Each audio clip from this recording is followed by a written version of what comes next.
안녕하세요. 주님 안에서 평안하시길 바랍니다. 영등포교회 윤길중 목사입니다. 말씀을 묵상하면 기쁨이 있습니다. 그렇지만 말씀을 실천하려면 진통이 따를 때가 있습니다. 하나님의 말씀을 달게 먹는 것으로 그치고 말씀대로 사는 고통을 감내하지 못한다면 삶의 변화나 성장은 이루어지지 않습니다. 알문 삶으로 이어져야 하고 어떤 분의 얘기처럼 말씀은 삶으로 번역되어야 합니다. 번역되지 않은 말씀은 지식에 그치고 맙니다. 삶의 능력을 보태지 못합니다. 묵상을 통하여 말씀이 사건이 되고 말씀이 현재가 되는 은혜가 여러분에게 임하시기를 기도합니다. 오늘의 말씀은 계시록 10장 1절로 11절 말씀입니다. 하나님의 말씀을 경청하시겠습니다. 요한계시록 10장 1절에서 11절 말씀입니다. 내가 또 보니 힘센 다른 천사가 구름을 입고 하늘에서 내려오는데 그 머리 위에 무지개가 있고 그 얼굴은 해 같고 그 발은 불기둥 같으며 그 손에는 편호인 작은 두루마리를 들고 그 오른발은 바다를 밟고 왼발은 땅을 밟고 사자가 부르짖는 것 같이 큰 소리로 외치니 그가 외칠 때에 일곱 우레가 그 소리를 내어 말하더라. 일곱 우레가 말을 할 때에 내가 기록하려고 하다가 곧 들으니 하늘에서 소리가 나서 말하기를 일곱 우레가 말한 것을 인봉하고 기록하지 말라 하더라.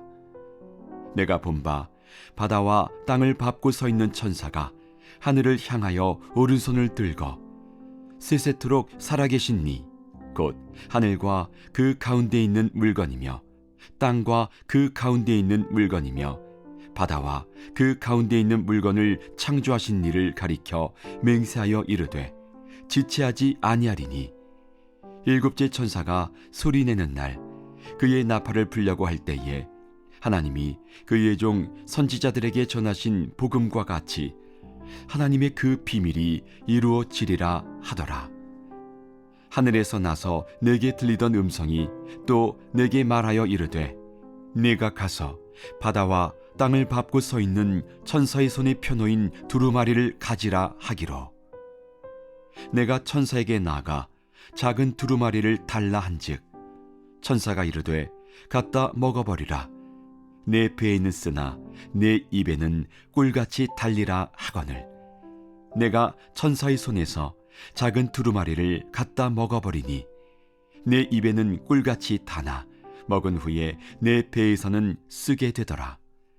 그가 네게 말하기를 네가 많은 백성과 나라와 방언과 임금에게 다시 예언하여야 하리라 하더라. 10장과 11장은 여섯 번째 나팔 심판과 일곱 번째 나팔 심판 사이에 삽입되어 있는 내용입니다. 1절에서 5절까지 보시면 힘센 천사가 하늘에서 내려옵니다. 머리 위에 무지개가 있고 얼굴이 해같이 빛나며 발은 불기둥같이 활활 타오릅니다. 강함, 머리 위 무지개, 해같이 빛나는 얼굴, 불기둥 같은 발의 묘사 모두 하나님의 영광스러운 현현의 모습입니다. 천사를 통해 하나님의 현현을 보여주시는 장면입니다. 천사가 장엄하게 등장하는 이유는 무엇입니까? 하나님의 말씀을 대언해야 하기 때문입니다. 강한 천사는 손에 펴놓인 작은 두루마리를 들고 오른발은 바다를 밟고 왼발은 땅을 밟고 섭니다. 여기에서 땅과 바다는 온 세상을 가리킵니다. 천사가 하나님의 전령으로서 온 세상에 하나님의 말씀을 전하고 있습니다. 이때 천사가 큰 소리로 외칩니다. 마치 사자가 부르짖는 것과 같이 우렁차게 외칩니다. 천사가 외칠 때 일곱 우레 소리가 동시에 울립니다. 일곱 우레, 즉 천둥이 말을 할 때 요한은 하나님의 음성으로 알고 그 말씀을 기록하려고 했습니다. 그러나 하늘에서 소리가 들렸는데 일곱 우레의 말을 임봉하고 기록하지 말라고 말씀하십니다. 선포는 하되 기록을 하지 말고 봉인하라고 하십니다. 왜 그렇습니까? 불의한 자에게 아무리 말씀을 들려줘도 아무리 말씀을 들어도 회개하지 않기 때문입니다. 그리고 땅과 바다를 밟고 서 있는 천사가 하늘을 향해 오른손을 들고 맹세합니다. 이 맹세 속에 하나님의 심판의 특성이 나타납니다. 하나님의 심판의 특성은 무엇입니까? 예정대로 지체 없이 실행된다는 사실입니다. 6절 말씀입니다.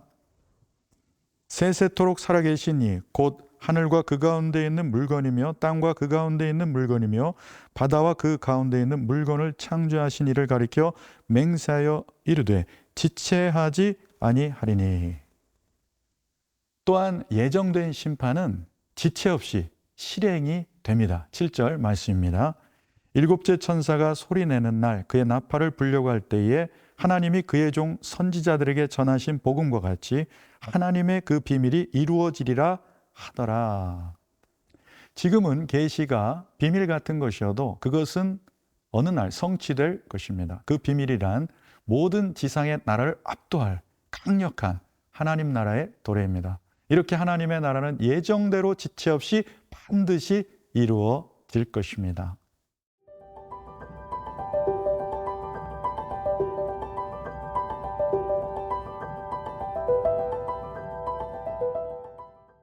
팔절에 보시면 하늘에서 음성이 들려 요한에게 천사의 손에 펴놓인 두루마리를 취하라고 말씀하십니다. 그리고 천사는 취한 두루마리를 먹으라 이렇게 말씀하십니다. 9절, 10절 말씀입니다. 내가 천사에게 나아가 작은 두루마리를 달라 한즉 천사가 이르되 갖다 먹어버리라. 네 배에는 쓰나 내 입에는 꿀같이 달리라 하거늘 내가 천사의 손에서 작은 두루마리를 갖다 먹어버리니 내 입에는 꿀같이 다나 먹은 후에 내 배에서는 쓰게 되더라. 천사의 명대로 두루마리를 먹으니 배에는 쓰나 입에는 꿀같이 답니다. 먹기엔 좋지만 먹고 난 후에 배가 쓰립니다. 시편 19편에 말씀이 송이꿀보다 더 달다고 시인이 고백하듯이 말씀을 묵상하는 기쁨이 참으로 큽니다. 하지만 말씀을 삶에 실천하고 적용할 때는 고통과 진통의 시간이 따릅니다. 비진리의 세상 속에서 진리 가운데 살아가는 것은 매우 힘겨운 일이기 때문입니다. 그러나 진리를 알지니 진리가 너희를 자유케 하리라 하신 말씀을 마음에 새기고 언제나 예수님의 가르침 속에 살아가는 진리의 여정을 살게 된다면 우리는 참 자유와 행복을 경험하게 될 것입니다. 성경은 작은 책입니다. 그렇지만 이보다 위대한 책은 없습니다. 인류의 또 세상의 기원 그리고 종말이 모두 기록되어 있는 책입니다. 말씀을 읽으십시오. 그러나 읽기만 하면 안 됩니다. 말씀을 먹어야 합니다. 그러면 말씀의 양분이 영적인 피와 살이 되어서 영혼을 살찌우게 하고 든든히 세웁니다. 말씀을 먹은 요한은 천사가 하는 말을 듣습니다. 그 말씀을 많은 백성과 나라와 임금에게 다시 예언하라고 합니다. 하나님이 요한에게 주신 예언자의 사명은 오늘날 교회에게 모든 성도들에게 주신 책무이기도 합니다. 때를 얻든지 못 얻든지 복음을 전하는 사명으로 살아가야 합니다. 힘들어도 복음을 전하는 사명자로 살아가야 합니다. 복음을 듣고 한 영혼이라도 돌이키게 하는 것이 교회의 존재 목적이요 성도의 부르심입니다. 복음은 강요가 아니라 초대입니다. 아내가 남편에게 교회를 강요했다면 교회에 안 나왔을 텐데 교회에 한번 와보라고 초대해서 왔다가 부부가 함께 교회를 다니게 된 형제님의 고백을 들은 적이 있습니다. 여러분도 교회의 지인을 초대해 보십시오. 주일 예배에 지인을 초대해 보십시오. 가족을 초대해 보십시오. 주님과 만나는 특별한 초대가 될 것입니다.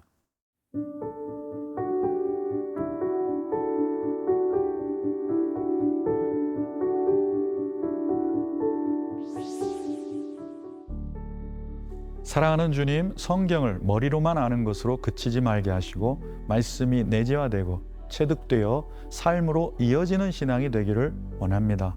말씀을 먹음으로 말씀과 일체가 되는 은혜를 누리게 하옵소서. 말씀을 먹고 먹이는 교회가 되게 하옵소서.